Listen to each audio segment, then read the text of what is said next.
দুই ভাইয়ের দীর্ঘদিনের জমি বিবাদের জেরে গুড়িয়ে দেওয়া হলো ৩০ বছরের পুরানো একটি বাড়ি। আগরতলার মর্চবনী এলাকায় হাইকোর্টের নির্দেশের ভিত্তিতে পুর নিগমের টাস্ক ফোর্স এই ভাঙার অভিযান চালায়। বাড়ির মালিক চয়ন পালের অভিযোগ, তার দাদা তথা অবসরপ্রাপ্ত স্কুল শিক্ষক দীপক পালের উদ্যোগে এই পদক্ষেপ নেওয়া হয়েছে। তবে প্রশাসনের দাবি, আদালতের নির্দেশ মেনেই অবৈধ নির্মাণের বিরুদ্ধে আইনানুগ ব্যবস্থা নেওয়া হয়েছে। ঘটনাস্থলে পুর নিগমের টাস্ক ফোর্স, প্রশাসনিক আধিকারিক ও পুলিশ মোতায়েন ছিল। কয়েক ঘন্টার মধ্যেই ভেঙে ফেলা হয় ৩০ বছরের পুরানো একটি বাড়ি। ঘটনাকে কেন্দ্র করে এলাকায় চাঞ্চল্য ছড়িয়েছে। এখন সকলের নজর পরবর্তী আইনি প্রক্রিয়ার দিকে। ঘটনা হয়েছে পারিবারিক ঝামেলা আর কি, যার দরুন সে আমার বিল্ডিং এর রাস্তা নিয়ে গন্ডগোল।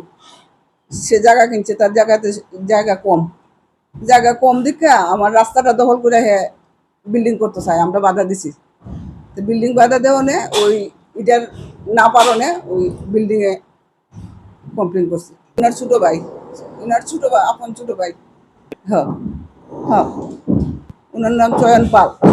উনারে সবাই চিনে, মিডিয়া সবাই চিনে, মিডিয়া সবাই উনারে ভালোভাবে চিনে। উনার নামে মিডিয়া তো বিভিন্নভাবে বিভিন্ন সময়ে অনেক রিপোর্ট উঠছে, তাই না? আইন হাইকোর্টে গেছে, হাইকোর্টে রায় দিছে বাঙ্গাল লেগে। হাইকোর্টের উপরে আমরা গেছি, 2 দিনের মধ্যে দৌড়ে করে একটা কাগজ বাইর করে আনছি, যাতে স্থগিত রাখায় আমরা নিজেরার মধ্যে এটা শেষ করুন বা কি করা যায় দেখুন। তার সঙ্গে কথা কইয়া বহুত চেষ্টা করা হয়েছে, তারা কইতেছে না এটা হাইকোর্টের রায়, আমরা এ করতে। বাড়ি তো অনেক পুরানো, তার বাবার বাড়ি। এটা